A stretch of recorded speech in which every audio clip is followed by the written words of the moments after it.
네, 진짜 시작했습니다. 아직 화장실에 가지도 못했어. 네, 뭐 이런 재미죠 또. 네. 오늘 소담이 삭제 문화입니다. 네. 예. 삭제 문화. 그리고 언어적 민감성 이건데 네. 뭐 얘기하려고 그러는 것 같아요? 일단 저는 삭제 문화는 잘 모르겠어요. 삭제 문화 아까 저희가 정치평론 아무튼 시사 번역기 할 때 그 한 사람한테 책임 전가하지 마라.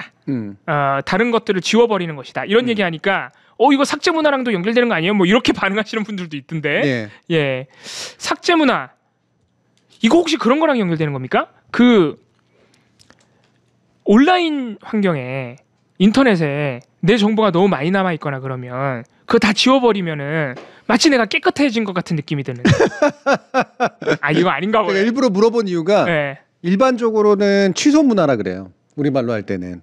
취소 문화. 네, 영어의 캔슬 컬처에서 온 거거든요. 어. 근데 제가 취소 문화라는 표현을 별로 마음에 안 들어해서 예약 취소하는 문화를 노쇼 문화를 얘기하는 건가 이렇게 받아들일 수가 있잖아요. 나 그 생각했는데 아닌가 보구나. 근데 이거에 가장 적합한 거는 이제 축출 문화인데 축출 문화? 네, 그러니까 쫓아내는 거. 근데 cancel이라는 말이 이제 그걸 말맛을 좀 살리려면 삭제거나 제거거나 이게 이제 들어가 있어야 돼요. 네. 네. 그래서 취소라고 하는 건 우리말의 어법하고 캔슬이라는 게 원래 취소도 있지만 삭제, 제거, 축출 이런 뜻이 다 있기 때문에 네. 캔슬 아웃 했다는 건 없애버렸다 이제 이런 뜻이기 때문에 근데 캔슬 컬처의 이제 원래 뜻은 그냥 뭐 예약 취소니 취소라든지 이런 게 아니라 했던 걸 안 한 것처럼 하는 게 아니라 지워버리는 거예요. 이미 댓글에서 답을 말씀해 주셔가지고 저 이제 이해했어요. 네. 네, 축출 문화라고 하니까 확 와닿기는 하는데 네. 우리 지난번에도 계속 사실 거엄님하고 얘기했던 바로 그것. 마음에 안 드는 공인이 있으면 그렇죠. 갑자기 때로 몰려와서 마녀 사냥을 해서 우리 사회에서 축출시켜버리는 그런 문화를 말하는 것이군요. 그렇죠. 지워버리는 거예요. 그게 딱 용어로 있군요. 캔슬 컬처라는 게. 그래서 이 캔슬 컬처라는 말을 제가 언젠가는 꼭 하려고 그랬고 디지털 마로니에서도 이제 이 부분 한번 다룰까도 했었는데 오늘 그냥 먼저 다루는 이유가 좀 있는데 이 캔슬 컬처라는 말이 되게 중요한 말이긴 한데 맥락을 좀 잘 생각해서 써야 돼요. 무슨 말이냐면 과잉하게 모든 거에 또 캔슬 컬처를 붙여버리면 또 문제가 되거든. 이게 원래는 어떤 식에서 유도가 된 거냐면 이게 PC주의하고 이제 연관성 속에서 그거에 대한 일종의 반발로 나온 거거든요. 반발로. 네. 뭐냐면은 그 PC나 이런 데서는 결국에는 말을 똑바로 해야 된다. 남을 혐오하는 말, 집단에 대해서 뭔가 편견을 쓰는 말을 쓰면 안 돼. 그러면서 이제 언어를 좀 정교하게 하려고 이제 하잖아요. 정치적 올바름을 추구하다 보면 이제 그러다 보니까 뭐냐면 표현의 자유가 축소가 되거나 사실 또 이렇게까지 우리가 말에 대해서 조심해야 되나? 뭐 실수할 수도 있고 또는 실수까지는 아니지만 농담할 수도 있는 거고. 근데 농담 정도로 좀 관용적으로 받아들일 수 있는 것 내지 그걸 반드시 도덕적으로 문제 있다라고 생각해야 되나? 라고 하는 일들이 생겨요. 그 말이라는 게 맥락마다 달라서 딱 그게 칼로 베듯이 딱 안 되잖아요, 이렇게. 그렇죠. 네, 명확하게. 그것도 이제 역사적으로 어느 때는 용인되다 어느 때부터는 더 이상 용인이 안 돼야 되는 것도 있고. 이를테면 야, 이 호모야 이렇게 얘기하는 건 이제는 용인되면 안 되지. 안 되죠. 근데 뭐 예를 들면은 그 동성애자라든가 그러니까 외국인에 대해서 우리가 혐오나 편견을 하는 게 아니라 거기에서 잘 모르기 때문에 나오는 어떤 행위가 있을 수도 있는 거고, 그렇죠? 이제 이런 것들에 대해서 다 이제 도덕적으로 문제가 있다고 해서 완전히 밀어버리는 이런 식의 일들이 이제 강해지고 있죠. 이제 그렇다 보니까 이게 이제 주로는 이제 약간 진보적 문화 속에서 나오는 일이란 말이에요. 보통 그렇습니다. 그러면 이를테면 좀 더 남성 우월주의자나 백인 우월주의자나 이제 이런 사람들이 약간 보통은 이제 극우 내지 우파에 이제 속한 사람들이죠. 눈치를 봐야 돼. 어이씨, 이제는 눈치 봐서 이제 여자한테 말도 못하겠네. 섹시하게 생겼네. 라든가 이런 건 말도 못하겠고, 자기는 칭찬인데. 그러니까, 우리의 표현의 자유가 되게 억압되고 있어. 심지어는 특히나 이게 이제 캠퍼스 문화에서 이제 있는 건데, 실제로 미국의 대학은 우리보다 훨씬 더 리버럴하고 진보적인 분위기가 있으니까요. 그러니까 여기서 학문적인 논의를 하는데, 예를 들면, 이런 거지, 이제. 위안부 중에 자발적인 사람도 있어. 그랬더니, 야, 이런 비도덕적인 인간아. 이런다 이거야. PC주의가 잘못 작동했군요. 과도하게 작동했군요. 그러니까 학문적인 거는 좀 더 많이 용인이 되잖아요. 근거를 나름대로 가지고 있으면 뭔가 기성의 어떤 그 사고하고는 좀 다른 어떤 이야기를 하는 것도 이거는 학문의 자유에서는 상당 부분 용인되는 지난번에 램지어 교수 케이스 같은 케이스가 이제 바로 미국에서 반응하는 게 이제 그런 건데 그러니까 램지어 같은 경우에 보면 그 사람들은 이제 잘 모르니까 물론 근데 한국에서 만약에 이런 일이 일어났다면 너 진짜 문제 있는 거 아니냐. 지탄을 받죠. 지탄을 받아요. 그러니까 막 뭐라고 공박해. 그랬더니 그쪽에서 뭐라면 나 이거 논문 쓴 거다. 학문의 자유를 이런 식으로 침해하면 어떡하냐. 또 우리나라에서 뭐 복염 논쟁 같은 것도. 예. 그래서 그거 가지고 또 이제 얘기하니까 또 반대로 또 이제 그러고. 그래서 뭐냐면 학문적으로 어느 정도는 좀 자유롭게 뭔가 진리 추구를 해야 되는데 이걸 지나치게 도덕적인 언사로 억누르니까 외로 위축이 된다. 그러니까 캠퍼스는 이제 무서워서 막 자신의 자유롭게 뭔가 말도 못하는 그런 분위기다라는 식의 반발이 터져 나왔구나.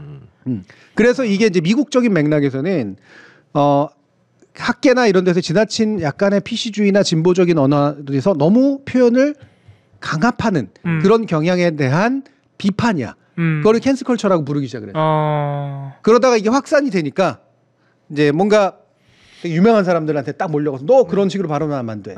너 이런 식의 행동을 했으니까 넌 나가. 그러면서 이제 응징을 해버려가지고 완전히 삭제시켜버리는. 왜냐면 이름값이 있는 사람들은 거기에 굉장히 취약하니까. 이런 것까지 이제 확장된 거죠. 그리고 이제 내가 그렇게 나갈 수 있다라는 걸 가지고 걸고 압박 들어가는 것까지도 저는 이 캔슬컬처에 들어가야 된다라고.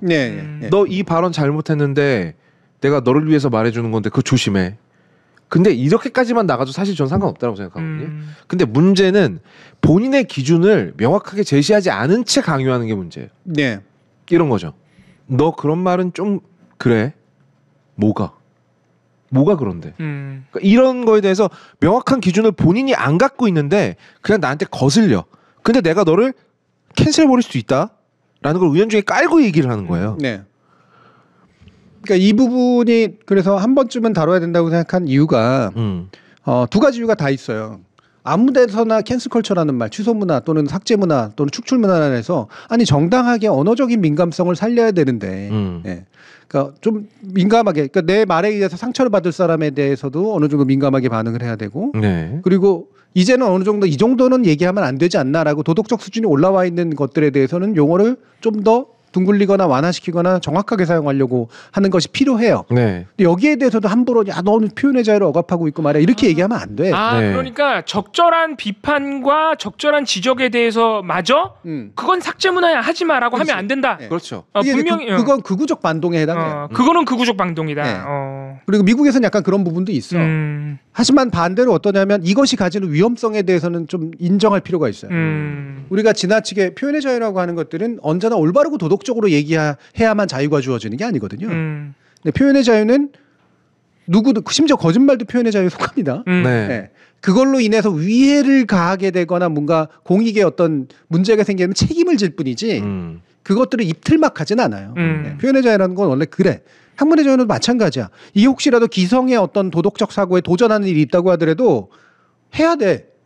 그리고 나서 그게 주류적 견해로 바뀌는 순간까지는 욕을 먹더라도 밀어붙여야 돼요. 그래서 이런 것들은 위축 효과를 불러일으킬 정도로 억압하면 안 돼. 근데 이걸 억압하는 게 아까 얘기한 다수성 때문에 그러거든요.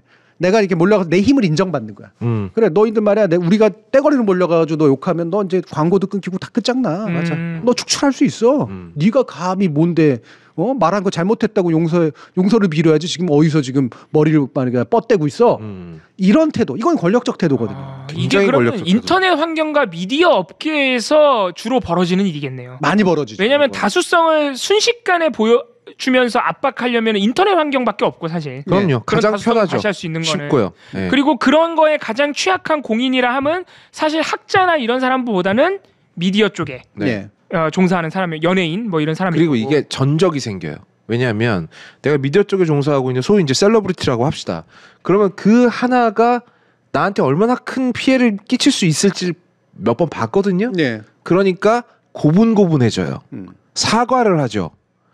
잘못했다 그러고 앞으로 주의하겠다라고 하고 이게 승리의 전과가 자꾸 쌓여요. 그러다 보니까 점점 더 자신감이 붙는 거예요. 내가 하나 찍어가지고 하면 저것들 잘 나간다고 껍적대는 놈들 다 고개 숙이던데 이런 게 생기는 거죠. 지금 우킴님이 이제 마음에 안 드는 유튜브 구취하자 이걸 이제 어떤 행동으로 보여주는 게 캔슬컬처 일부죠, 실제로. 네네네. 네, 일부고 그게 정당성을 얻는 거는 실제 동기와 결과하고 연관이 돼 있죠. 정말로 이건 구치를 통해서라도 이거는 쫓아내야 되는 사람이 있고 굳이 그럴 정도까지 그냥 내한테 불편할 뿐이지. 네. 그냥 나만 구치하거나 너까지 구치 안 하면 너 앞으로 친구로도 안 사귈 거야. 이러는 것들은 좀 문제가 있는 거죠. 네. 이걸 구분을 짓기가 참 어려워요. 어떤 거는 되게 타당한 운동이 되는 경우도 있지만 어떤 거는 남한테 강요하는 것도 되고 그걸로 억압적으로 막 그렇죠? 그 유튜버한테 내 마음에 맞게만 행동해 주길 바라는 식으로 네. 뭔가 영향을 끼치려는 행동일 수도 있는 거죠. 예. 징글징글 아유 죄송합니다. 그러니까 예를 들면 제가 저기 거업님 지금 있는데 그 얘기를 해서 좀 미안하지만 그 우리 지난 시간인가에서 이제 퐁퐁남이라든가 이런 표현들. 네, 저도 그 댓글을 봤고요. 대댓글을 달기도 했습니다만, 그러니까 이 부분은 제가 잘못한 부분이 있기 때문에 크게 반발하진 않았습니다. 왜냐하면 제가 거기서 썼던 표현은 동아일보 김순덕 칼럼을 인용한 것입니다라는 걸 붙였어야 되거든요. 그러니까. 네, 근데 제가 마치 평소에 쓰는 말처럼 그게 나왔단 말이에요. 근데 저는 교수님 아시고 봉우리 알겠지만 내가 살면서 퐁퐁남이라는 단어를 쓴 적이 없어요. 그러니까 이 부분은 저도 억울하지만 잘못한 부분이 있단 말이죠. 그러니까 이거는 그냥 인정하고 넘어갈 수 있는 부분이에요. 그렇죠. 인정하고 대신 양해를 구하는 어떤 행위를 하는 거. 그렇죠. 이런 거는 저는 정당한 행위라고 봐요. 캔슬컬처의 일부가 아니라고 생각을 하고. 근데 예를 들면 그것 때문에 저는 근데 거기에 대해서도 이런 얘기를 하고 싶은데 물론 거업님이 저나 봉우리보다는 좀 더 거칠게 표현하는 경우들이 좀 더 많은데 우리 채널에서는 그래도 많이 안 그러는 거예요. 그리고 저는 맞아요. 그 부분의 일부는 저는 자유로서 용인될 필요가 있다라고 생각하는 쪽이에요. 그래서 제가 거업님을 싸고 든다는 욕까지 듣는 경우도 있는데 저는 그럴 필요까지는 없다고 생각을 하거든요. 다만 이제 듣는 사람들에 대해서 모두를 만족시킬 수는 없으나 되도록이면 불편하지 않게 만들려고 노력하는 것들은 필요하죠. 그리고 저는 기본 태도를 그걸 갖추고 있다고 봐요. 그렇기 때문에 용인할 자유의 영역이 좀 더 넓어져야 된다고 생각하는 입장입니다. 그런데 이제 우리가 생각해 봐야 되는 건 뭐냐면 그 과정에서 이를테면은 한 사람이 낙인을 찍어. 그러니까 한두 번 그런 일들이 벌어져. 또는 뭔가 미워. 사실 이유는 딴 데 있어. 이 사람이 무슨 어떤 이유로든가 미워. 마음에 안 드는 거예요. 근데 걸린 거야. 도덕적으로 비난할 만에 걸려. 너도 잘 걸렸다. 그러니까 너 잘 걸렸다. 너는 보니까 내가 너 쌍놈일 줄 알았지만 넌 진짜 쌍놈 맞네. 너 그러면 안 되지. 너 쫓아내야 돼. 안 쫓아내? 정준이도 문제야. 이를테면. 제가 거업님이 예를 들어서 미안합니다만. 아니 근데 저한테 실제로 그렇게 DM 보내시는 분도 있어요. 정준이 교수한테 먹칠하지 말고 빨리 나와라. 근데 이거는 물론 각자가 조심해야 되고 각자가 잘 반응해야 되고 그러지만 제가 양해라고 얘기한 게 이유가 뭐냐면 사람을 길게 보라고 제가 얘기한 거잖아요. 그러니까 이게 어떤 경우가 실수가 되는 거는 그 사람이 평상시에는 그렇게 안 할 사람인데 오해했거나 뭔가 실수가 벌어져서 이 일들이 단편적으로 나타날 수 있어. 근데 그 한 건이 전체를 덮을 수는 없거든. 그럼 오래 본 사람이면 저 사람이 저렇게 할 사람이 아닌데 왜 그랬을까? 이렇게 생각하는 게 올바른 태도지. 역시 너 그럴 줄 알았어. 이거는 굉장히 안 좋은 태도라고 생각을 합니다. 넌 내가 생각하던 그 상놈이 맞아. 그리고 그 태도로 계속해서 하는 게 바로 아까 얘기했던 책임 전가로는 그렇게 연결이 되고요. 안 좋은 삭제 문화, 축출 문화가 그렇게 해서 나와요. 세상 누굴 남기려고. 그러니까. 힘내요, 검. 저 힘세요. 그런 DM이 오면 저도 답장해 줍니다. 꺼지라고요. 그러니까 이 축출 문화의 안 좋은 점들이 번성하는 이유는 되게 단순한 평가, 상대에 대해서. 그러니까 상대 전체를 보려고 하는 노력보다는 단편을 보려고 하는 어떤 태도. 그래서 뭔가 내가 도덕적인 우위에 설 수 있는 것들에 대해서 공격의 거리로 삼아서 그를 억압하고 내 말을 안 들으면 축출하려고 하는 권력적 태도. 이거에 의해서 나오면 이 삭제 문화는 굉장히 안 좋아져요. 그러니까 이게 소위 이제 그 디즈니가 최근에 이제 소위 인종적으로 공평한 캐스팅을 하기 위해서 많은 신예 다인종 배우들을 쓰기 시작했단 말입니다. 근데 그게 마음에 안 들면 디즈니 영화를 안 볼 수 있잖아요. 그런데 여기에 출연했던 몇몇 배우들이 이 영화의 흥행 성적이 원하는 만큼 안 나온 국가들을 향해서 정치적으로 올바르지 못한 사람들이 모여 있는 곳이라는 표현을 썼단 말이에요. 난 여기서부터 문제가 시작된다고 보거든요. 마음에 안 들면 안 볼 수는 있어요. 물론 여기서도 그래요. 여기서도 디즈니를 싸잡아서 욕하거나 아니면 혹은 그 마음에 안 드는 여주인공이 등장했던 그 영화와 그 영화에 관련된 모든 사람들을 싸잡아 욕하거나 아니면 혹은 그 인종을 싸잡아 욕하거나 이런 식으로 나오는 것도 역시 말도 안 되죠.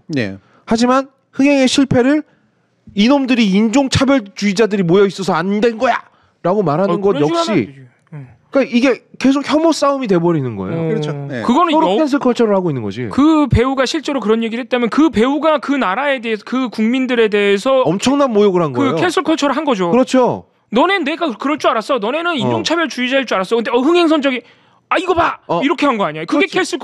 캔슬 컬처지. 근데 자세히 보면 그것도 약간의 우월감에서 출발한 거예요. 그렇죠. 나는 소수민족이지만 그래도 미국 유나이티드 킹덤이 아니지. 스테이츠 오브 아메리카. 야, 봤죠? 나랑 별 차이 없다니까.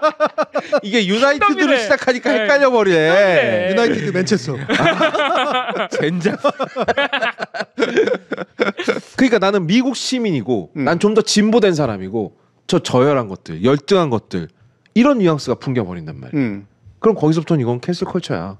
그렇게 볼 수밖에 없는 거지. 그래서 언어적 민감성을 앞에 붙인 게 제가 굳이 일부러 PC라는 말을 안 쓰려고 그러는데 그것도 너무 오용되고 있어서 그거를 이제 싫으면 무조건 또 PC 붙여버리고 그러니까 PC라는 건 사실 우리나라는 정치적 올바름이란 말이 안 맞는다고 자꾸 그랬잖아요. 그건 정치적 올바름이 아니야.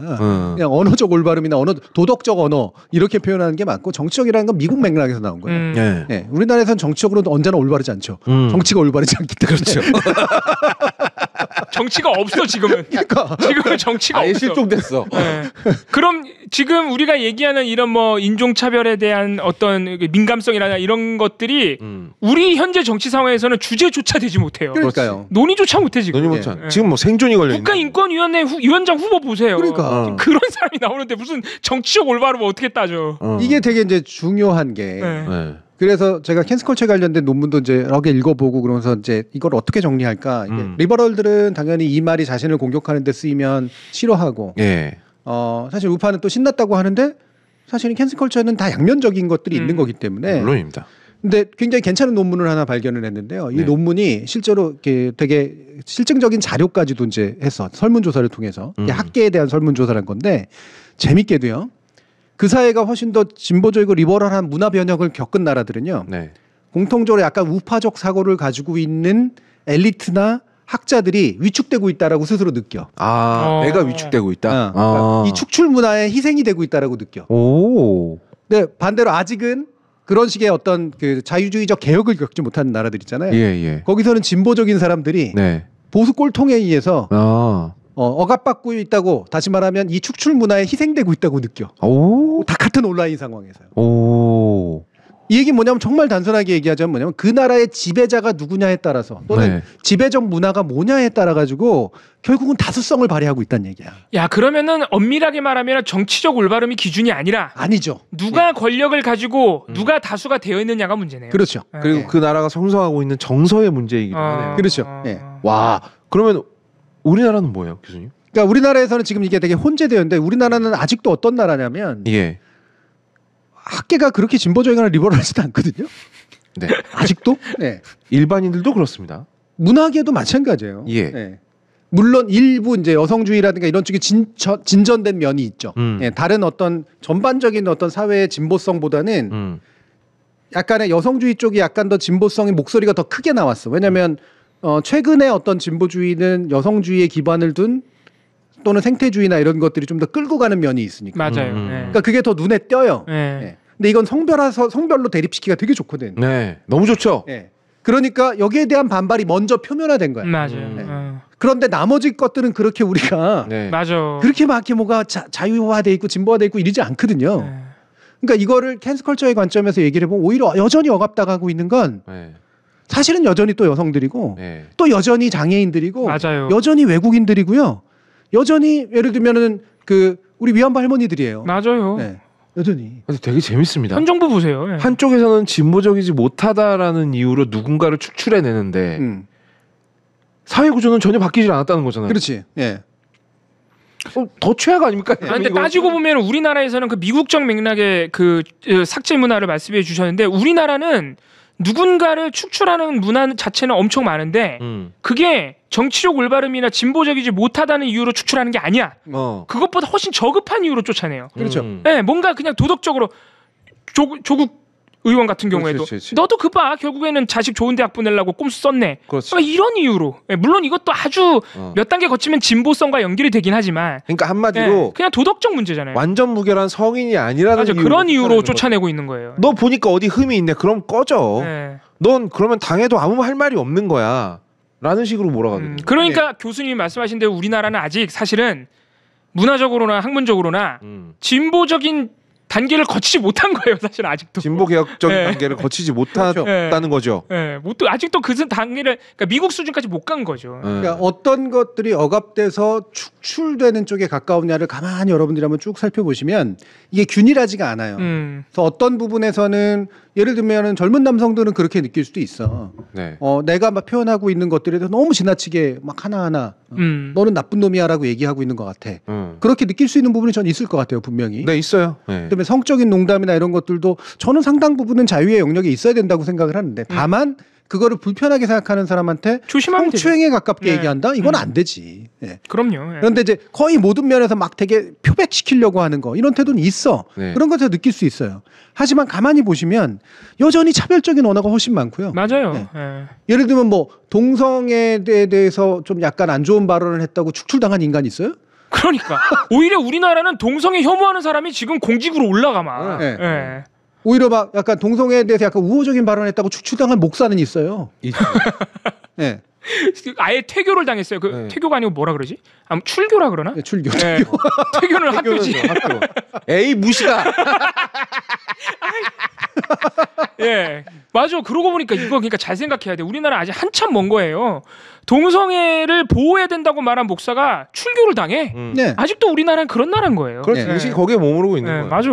그리고 소위 그 교회 단체라는 분들 모아놓고 강연하는 내용 보세요. 기가 막힙니다. 그러니까 교회라는 게 결국은 공공의적이 있어야만 성립하는 조직인가? 그러니까. 라는 생각이 들 정도로 실제로 그런 면이 있죠. 그 소위 성적 소수자들을 향한 그 정말 입에 담지 못할 얘기를 심지어는 그 교단에서 맞아요. 설교를 해. 그걸 또 다 맞장구로 치고 앉았어요? 야, 그러니까 이게 우리나라 되게 특이한 나라구나. 삭제 문화는 엄청 발달했는데 PC는 못 갔어. 이거 약간 지체 현상 아니에요? 근데 PC 하지 못하다고 또 날려 사람을. 이거 진짜 웃긴다. 한쪽에서는 또 한쪽에서 혐오를 막 만들어내고. 와. 그러니까 이게 본격적으로 진짜로 자유화 내지 이제 여기서 리버럴라이제이션이라고 얘기하는 거는 좀 더 진보화에 더 가깝습니다. 그러니까 좀 더 민감하고 좀 공정하고 이런 식의 언어들을 쓰려고 노력하도록 하는 강제하는 그런 문화가 충분히 융성돼서 거기에 대한 어느 정도는 이해할 만한 반발로서 축출 문화라는 용어가 나온 게 아니라 그게 아니라 그냥 축출 문화는 발달했어요. 그러니까 미디어 때문에 마치 놀이처럼 그냥. 맞아. 스포츠처럼 된 거야. 그래서 축출 문화는 발달해서 한편으로는 진보적 가치로 또는 축출하고 한편으로는 엄청 꼴보수의 가치로 축출. 맞아요. 혼재돼 있어. 그러니까 굉장히 안 좋은 상태인 거죠. 야, 그러면 이제 그러니까 우리나라 연예인들이 이 말도 못하고 저 말도 못하는 거예요. 여기 편 들었다간 여기서 축출당하고 여기 편 들었다간 여기서 축출당하거든요. 그러니까 그냥 바보들처럼 나는 한국 예능 프로그램 보다가 가장 웃긴 게 그거거든요. 정치에 요만큼이라도 관련된 게 나오면 막 사이렌이 울리고 막 아니야 이거 아니야 막 이러면서 막 뭐 개인의 의견일 뿐이면 아니 그것도 막 X 막 나오고 뭐야. 맞아요. 너무 촌스러워. 근데 결국은 연예인들도 사실은 그런 거잖아요. 축출당할까 봐 그런 거잖아요. 그러니까 이런 게 저는 그래서 제가 언어적 민감성 얘기를 한 건 민감성도 중요하고 이른바 감수성도 되게 중요한데 저는 사실은 여러분들이 저한테 오해하시는 부분이 있는 것 같은데 제가 언제나 도덕적인 말만 하는 걸 좋아하는 사람이라고 약간 착각하시는 것 같아요. 제가 그렇게 너무 도덕적으로 강조했나? 그런 적은 없으신 것 같은데. 옆에서 겪어보면 그렇게 도덕적인 분도 왜 욕설이나 뭐 어떤 막 약간은 이제 상대를 비하하는 표현이나 뭐 이런 식의 것들에 대해서 제가 예의 없는 건 싫어하죠. 존중하지 않는 건 싫어하긴 하는데 저는 사실 그렇게 막 도덕주의자 같은 사람은 아니에요. 엄청 현실주의자신데 냉정한. 그리고 저는 오히려 뭐에 가깝냐면 정확성을 추구하는 데도 가까워요. 그러니까 제가 계급이라는 단어를 썼을 때 움찔 놀라시잖아요. 저는 계급이 정확한 말이기 때문에 쓴 거거든요. 그리고 제가 수준이 낮다라든가 질이 떨어진다 이런 말씀 또 놀라죠. 저는 그게 정확한 표현이기 때문에 쓰는 거예요. 그렇지. 근데 이거는 어떤 말로 평소에 제가 쓰는 말보다 거칠다고 느낄 수는 있죠. 근데 어떨 때는 거칠게 말하는 게 정확한 경우도 있거든요. 근데 저는 정확한 걸 훨씬 더 추구하는 사람이고 이 정확성에는 가치 중립 일적일 경우가 보통 정확하죠. 예, 옳고 그름에 대한 판단보다는. 하지만 어떨 때 옳고 그름에 대한 판단을 싫어야지 정확할 때도 있는 거예요. 예. 나쁜 놈을 나쁜 놈이라고 얘기를 해야지. 굉장히 그 뭐랄까요? 뭔가 올바른 품행을 하지 못하는 그런 분 이렇게 얘기할 거예요? 네. 그렇게 돌려 말한다고 해서 품격이 있어지는 게 아니거든. 아니지. 정확하지도 않고. 맞아, 정확하게 말해야 돼. 네. 정확하게 말해야 돼. 그리고 정확이라고 하는 것들은 여러 가지 요인들이 결정하는 부분이거든요. 그래서 저는 정확한 걸 훨씬 더 중시하는 사람이에요. 근데 언어적 민감성은 정확성을 향할 수도 있고 도덕성을 향할 수도 있습니다. 이왕이면 두 가지를 상당히 잘 조율하는 게 제일 중요하겠죠. 네. 근데 이거를 조율을 잘못하면 이른바 이제 이런 축출 문화로 쉽게 빠져요. 누군가를 욕하기 좋은 방향으로. 누군가가 못된 사람이라고 말하기 좋은 방향으로. 근데 내 말 자체의 정확성을 따져보고 이게 이럴 만한 일인가를 고민해 본다면 사실은 그렇게까지 안 흘러가도 충분히 괜찮거든요. 예를 들면 저는 아까 어떤 분도 올려주셨는데 깜깜이 예산 이런 거 있잖아요. 네. 그게 장애인을 비하한다 라고 얘기해서 좀 쓰지 말자. 저는 그런 태도 자체는 괜찮다고 봐. 이게 혹시라도 이게 누군가를 비하하는 말처럼 쓰이지 않을까? 예를 들면 이제는 병신이란 말 함부로 쓰면 안 되죠. 네. 맞아요. 거기까지는 왔죠. 이제는 거기까지는 왔어요. 그렇죠? 근데 예를 들면 이 장님 같은 놈아라든가 뭐 이건 장님 여사 이런 또 문제가 있지. 근데 이거는 진짜 우리 사회가 거기까지 온 거예요. 왜냐면 옛날엔 왔지. 썼거든. 썼지. 옛날엔 썼어요. 예. 아무렇지도 않게 썼어. 근데 이거는 그 정도로 민감도가 상승했다는 얘기고 맞아요. 예. 충분히 감당할 수 있어. 그 정도는. 이걸 안 한다는 얘기는 게으르다는 얘기야. 근데 깜깜이 예산 그러면 이게 반드시 장애인 비하성을 담고 있는 건가? 이 깜깜이라는 게 말입니다. 네. 이게 카드 게임의 한 종류이기도 하거든요. 네, 앞이 안 보인다라는 뜻이잖아요. 네. 말 그대로. 그러니까 멀쩡한 사람도 불을 끄면 깜깜하다고 표현하잖아요. 그렇죠. 그래서 맞아요. 이게 갑자기 정전이 되면 우리가 깜깜하다는 표현을 쓰니까. 네. 네. 그러니까 예를 들면 지적 허용심 내 눈먼 돈 이게 이제 관습적으로 썼는데 이건 약간 애매한 상태인 것 같아요. 네. 이제 눈 멀었다라고 하는 게 누군가를 비하하는 다시 말해 시각 장애인을 비하하는 말처럼 쓰일 수도 있기 때문에 그러려면 굳이 그 말을 쓰기보다는 좀 다른 말로 대체하는 게 낫겠죠. 네.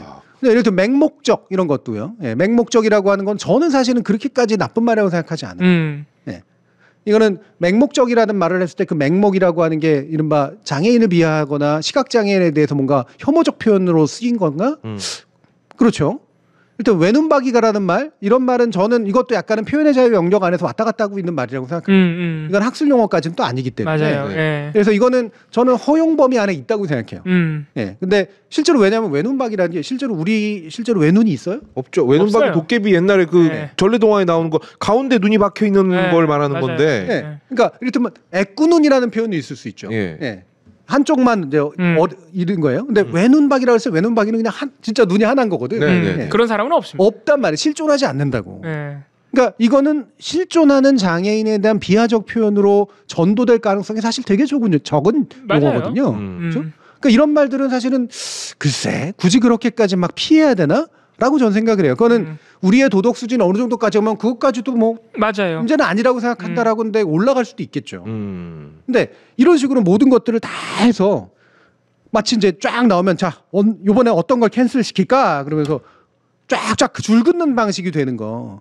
이 부분은 저는 언어적 풍성함에 있어서 굉장히 안 좋은 행위라고 생각해요. 그러니까 그게 그런 용어들을 우리가 쓰는 것이 적절한지를 혹시라도 소수자나 뭐 이런 분들이 상처받을까봐 이런 고민을 하고 논의하고 사회적 합의를 이뤄가는 과정은 굉장히 건강한 거지만 그렇죠. 예. 딱 목록화해놓고 다수화 권력화해가지고 마음에 안 드는 놈을 쳐내기 위한 방식으로 그렇죠. 악용하는 것이 문제라는 거죠. 예. 왜냐면은 저는 그런 혐오 단어라고 보이는 것들 지금 논쟁이 한창 부터 뭐 예를 들어서 뭐 깜깜이라든가 외눈박이 저는 사회마다 다를 것 같아요. 맥락마다 다르고 다르죠. 어떤 사회에서는 이게 굉장히 위험한 혐오 발언이 될 수 있고 어떤 사회는 아닐 수 있고 이게 맥락마다 다르고 사회적 합의가 이루어져 갈 것으로 보입니다. 왜냐하면 장님이라는 단어도 사실은 우리나라에서 그렇게 피하는 단어가 안 될 수도 있는 거예요. 장님이라는 말이 사실 그렇게 혐오적 의미를 담고 맞아요. 아니에요. 근데 그냥 지칭하는 단어죠. 맞아요. 근데 우리 사회에서 논의와 우리 사회의 맥락상 그 단어를 쓰지 말자는 합의가 발생한 겁니다.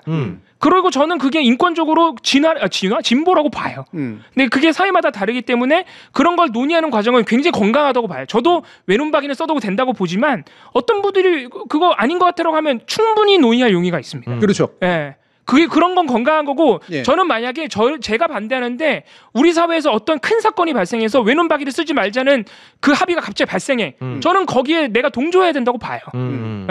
그런데 그런 합의가 논의가 이루어지지 않은 상황에서 아까 말씀하신 대로 네. 다수와 권력화해서 누군가를 욕하고 마녀사냥하는 용도로 쓰는 거는 안 된다. 근데 네. 문제가요. 이게 캔슬 컬처가 작동하는 원리가 꼭 다수여야 발생하는 것도 아니거든요. 그러니까 한두 명이 이거를 지적을 하기 시작을 해요. 네. 그러니까 가령 예를 들어서 제가 대한뉴스 하면서 가장 구독자하고 크게 싸웠던 것 중에 하나인데 간지라는 말이 있지 않습니까? 네. 아 그거는 왜요? 그게 왜? 심지어 우리 소지섭 씨 별명은 소간지예요. 맞아요.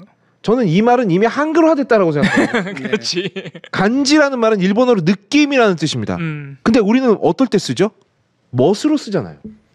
야 간지난다잉. 아 그러네. 되게 긍정적인 의미로. 야 멋있다잉 이 말이잖아. 소간지 소지섭은 멋있다라는 뜻이죠. 맞아요. 예. 근데 그 말을 할 때마다 따라 붙어가지고 일본말 쓰지 마라. 아 그게 일본말이라고 뭐라 하는 거야? 그러니까 이거 PC 일본말 쓰지 마라. 정치적 올바름을 가지 못한다니까. 그 다음부터 재밌어. 그 다음부터 일어나는 현상이 재밌어.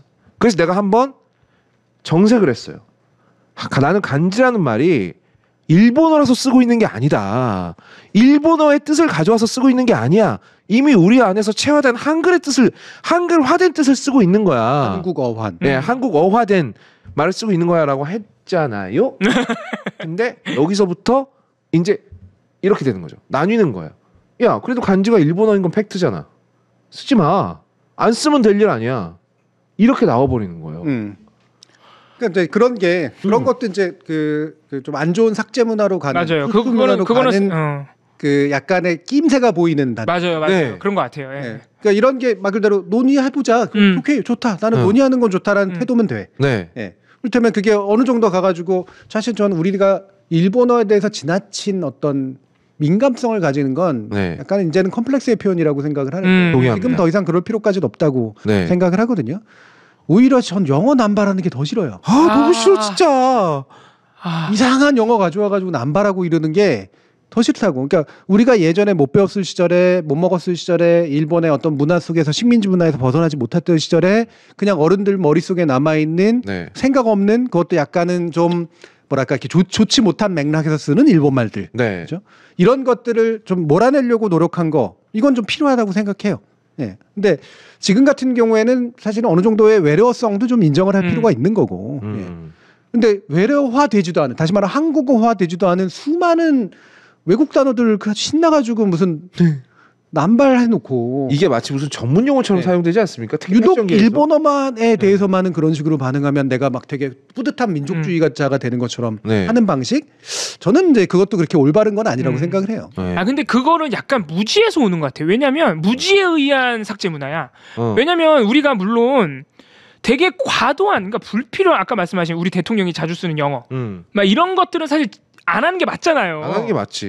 다른 사람들은 뜻이 뭔지도 모르는 통용되지도 않는 영어를 쓰면 소통이 안 되니까. 뭐 어그레시브하게 어쩌고저쩌고. 그런 거예요. 무슨 레귤레이션 뭐식도 있었는데 아무튼.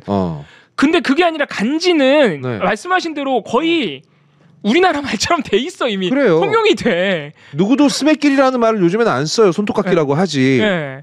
근데 간지라는 말도 언젠가 대체될 수도 있겠죠. 네. 근데 그게 일본어라고 욕하는 거는 마치 굳이 말하면 저는 이게 일본어라서 뭐 욕할 필요보다는 그냥 속어라서 욕하면 된다고 생각합니다. 속어라서. 존재하는 표현은 아니고. 네, 그러니까 차라리 내가 그런 거라면 받아들이겠어. 간지라고 하지 말고 멋이라고 해주세요.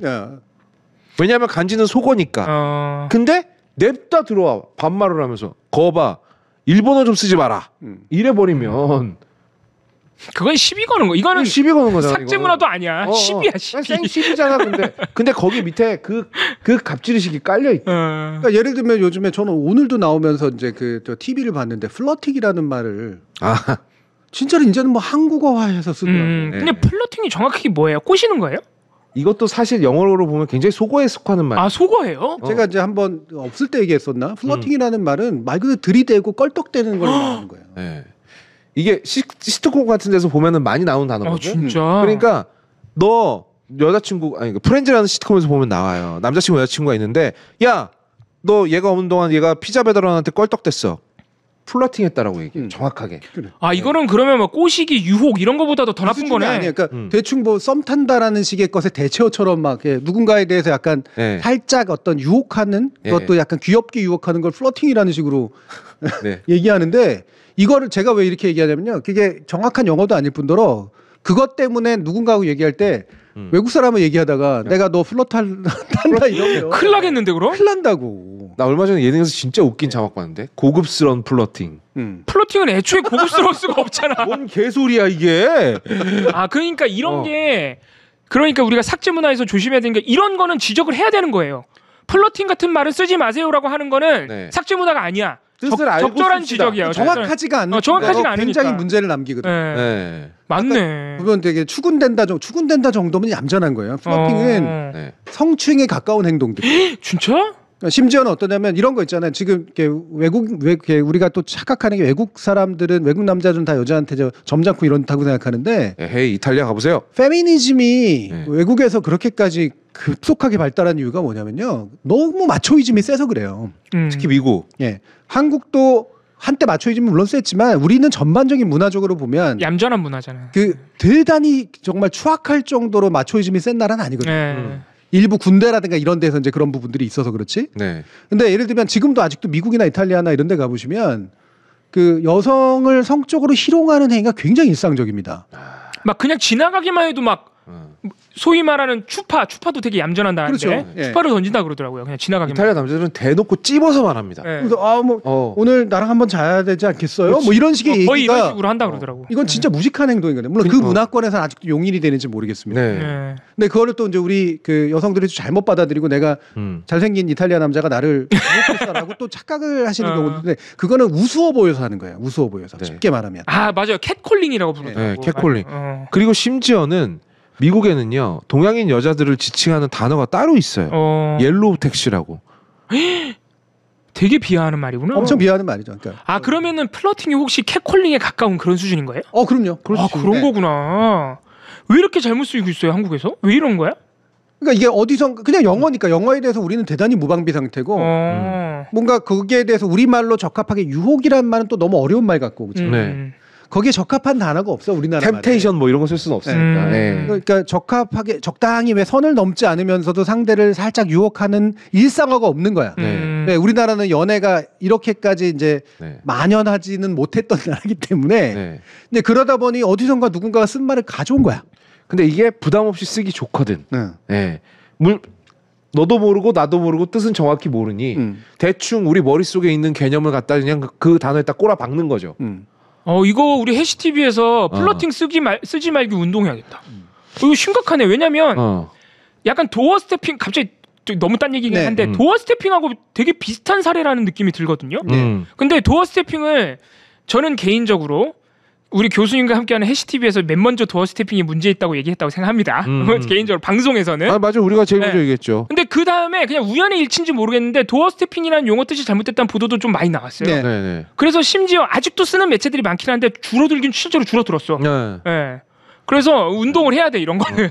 그러니까 플러팅이라는 말의 뜻을 제대로 알고 있다라면 잘 안 쓰게 될 건데 모르니까 그냥 쓰는 거지. 이거 쓰지 말아야겠다.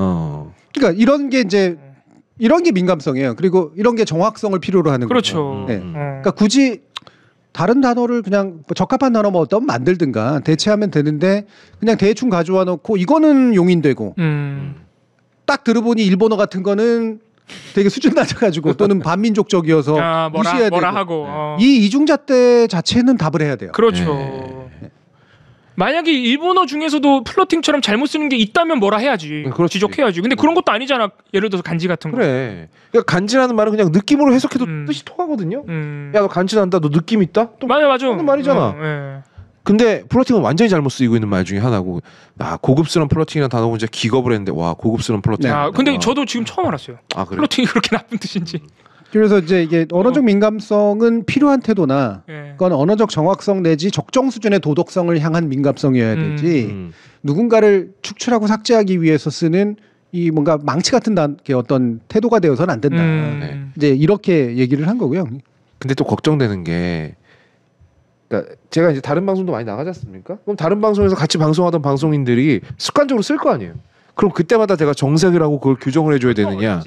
네, 이것도 다른 문제거든요. 맞아. 그거는 그래서 그게 적당히 넘어가는 것도 저는 그 사람이 나쁜 사람이라고 생각하지 않습니다. 뭐냐면 이게 정색을 하고 하나하나 고쳐준다고 해서 효과가 나는 게 아니거든요.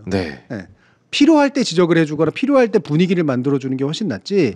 눈앞에서 정색해서 띡 하고 고쳐준다고 해서 맞아. 그게 내가 원하는 효과가 나타나지 않거든요. 오히려 반발을 부르겠죠. 근데 그걸 안 하면 또 이제 되게 왜 비겁한 인간이라고 또 그래버리고. 그럼 제가 안 봐도 눈에 뻔히 보여.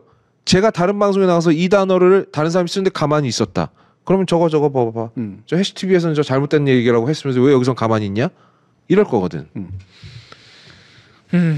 그래서 뭐 이 얘기를 가져오기 아까도 이제 뭐 제가 책임 전가라는 그 단순한 논리하고 되게 유사하게 이게 우리 문화에서 자꾸 이제 뭔가가 좀 안 좋아지고 있는 것들에 대한 이야기를 좀 해보려고 이제 한 거고, 여러분들이 많은 고민들이 되실 거예요. 그러니까 특히나 우리 채널을 오신 분들은 저희가 지향하는 바도 그렇고 제가 또 강조하는 바도 그렇고 그러다 보니 여기서는 말도 함부로 하면 안 될 것 같고 근데 어떤 거는 실제로 교정하기도 하고 그건 쓰면 안 된다. 저희가 교정받기나 지적을 받기도 하고 저는 그 관계 맞아요. 논의하는 관계는 자체는 충분히 좋다고 생각해요. 문제는 논의가 end of the story. 내 말이 맞아. 네 말은 틀려. 넌 나가. 지적, 정색. 이게 그렇지. 우리가 하고자 하는 건 아니라는 거예요. 이런 의미에서 아까 우리가 문재인 전 대통령에 대한 부당한 책임론 얘기할 때 이게 삭제 문화랑 연결된다는 그렇지. 시청자 반응이 나온 거구나. 이제 이해가 됐습니다. 저는. 그러고 보면 진짜로 지적을 받아야 될 곳은요 패션계예요. 나는 거기에 있는 관련된 컨텐츠를 볼 때마다 도대체 무슨 말을 하는지를 모르겠어요. 이상한 용어들, 알아들 수 없는 용어들. 나는 거기는 제가 이런 말을 하면 또 이제 또 여러분들 긴장하지만 머리가 없는 사람들이라고 생각합니다. 머리가 없는 사람들이에요. 그러니까 이게 막 조합이 점점 늘어나. 이제 굉장히 부드럽게 플러팅하는 무드를 완성할 수 있는 룩으로서 뭔 말이야 도대체? 그거를 휴먼 보그체라고 부르나 봐요? 뭐뭐체라고 부르죠. 보그 알겠습니다. 오늘 우리가 우리 사회에서 쓰지 않기로 합의된 단어 중에 하나 그거 듣다 보면은 정신이 아득해져. 도대체 무슨 말을 하고 싶은 건가? 그렇구나. 나 이것도 몰랐네. 그래서 제가 약간 또 이렇게 어울리지 않게 또 그런 거 보는 거 좋아해요.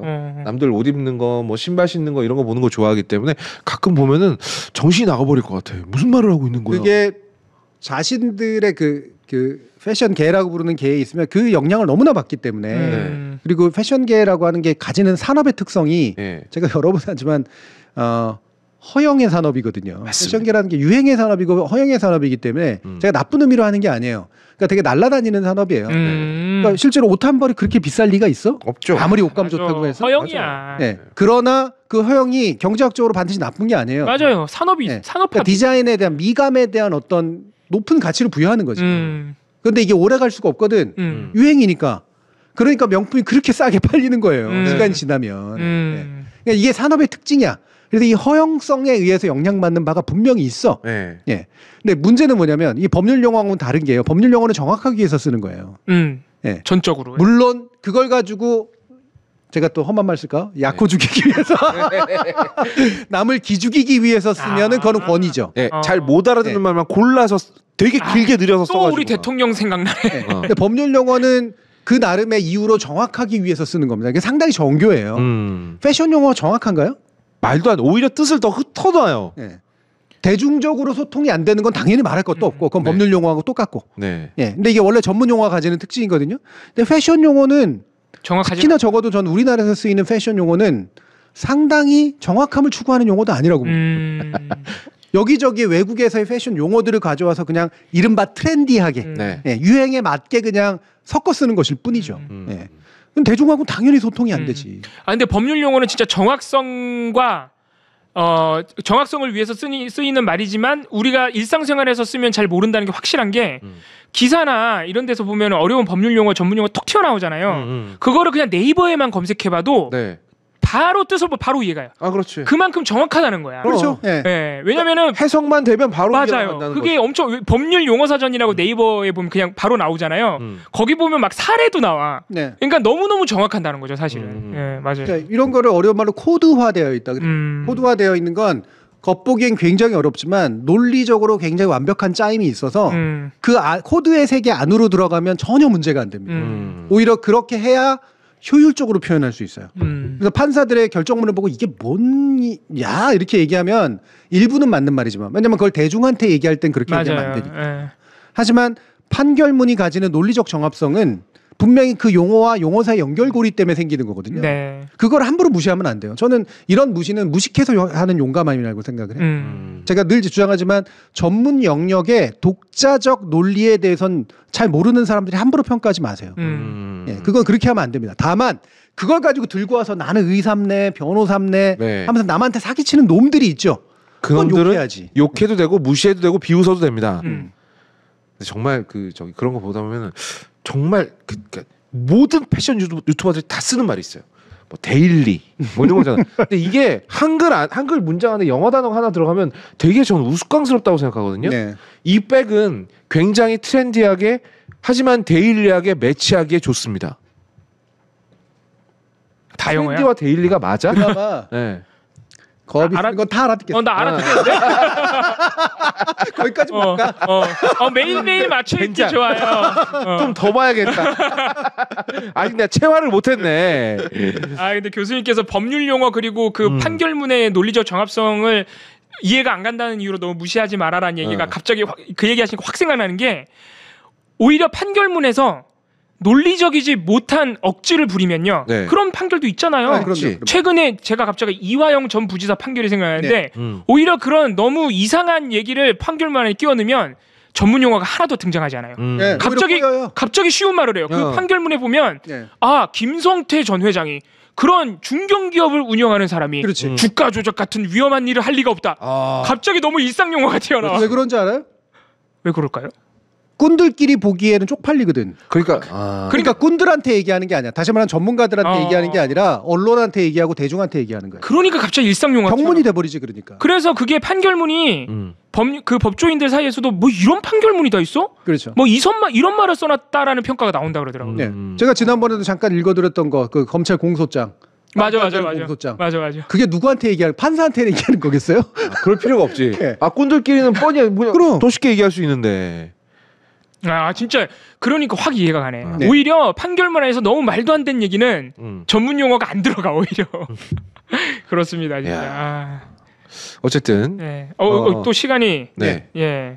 오늘 화양연화 갈 때가 되었습니다. 화양연화 기다리는 분들이 많아요. 네. 오늘은 화양연화를 해야죠. 우리 PD가 저렇게 읍니다체 쓰는 것도요. 지적을 무지하게 많이 받았거든요. 네. 일부러 하는 거. 네, 일부러 하는 거잖아. 일부러 바보짓 하는 거잖아. 그러니까 일부러 바보짓은 뭐예요? 사실은 귀여운 척하고 있는 거예요. 하고 있는 거지. 네. 안 귀여운데. 야, 너 너무 잔인하잖아 그 말은. 진짜로? 우리 PD님은 귀여운 타입이 아니에요. 귀여운 타입이. 구석이 있을 수 있지. 알고 보면 귀여운 타입. 그래요? 네, 은근히 귀여운 타입. 근데 죄송한데 빨리 넘어가 주세요. 저도 화장실 나 진짜 한 30분 참았어. 좀 더 하죠. 안돼. 근데 시간이 없어 시간이. 예. 알겠습니다. 그러면은 보리 화장실 간 동안 저희는 정확하게 7만 세고 바로 미디어 정보장으로 넘어가도록 하겠습니다.